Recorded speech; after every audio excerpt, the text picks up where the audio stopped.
खोटं बोला पण रेटून बोला ही बीजेपी आणि RSS ची नेहमीची स्ट्रॅटेजी राहिली आहे.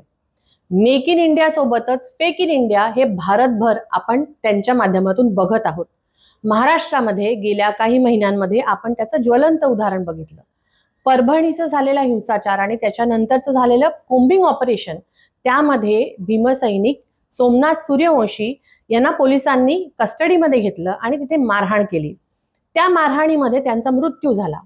पोस्टमॉर्टमच्या रिपोर्टमध्ये हे पूर्णपणे सिद्ध झालं आणि त्यानंतरही महाराष्ट्राचे मुख्यमंत्री देवेंद्र फडणवीस यांनी विधानसभेच्या पटलावर येऊन धादांत खोटी माहिती दिली की सोमनाथ सूर्यवंशी यांचा मृत्यू त्यांना असलेल्या आधीच्या आजारांमुळे झाला. हायकोर्टाने राज्य शासनाला आणि पोलीस डिपार्टमेंटला त्वरित जे दोषी पोलीस आहेत त्यांच्यावरती कार्यवाही करत FIR नोंदवायला सांगितलं. पण त्या विरोधात पोलीस आणि महाराष्ट्र शासन हे उच्च न्यायालयात गेलं आणि काल उच्च न्यायालयाने आपल्या सगळ्यांच्या बाजूनी निकाल दिलेला आहे.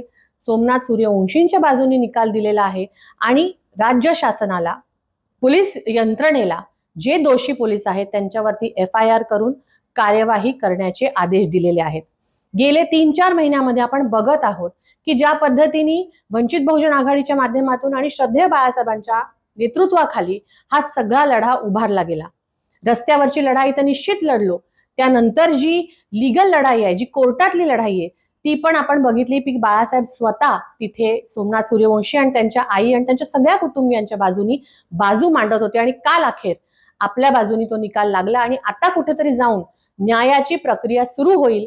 पोलिसांच्या विरोधात लवकरात लवकर कार्यवाही होईल अशी अपेक्षा करूया.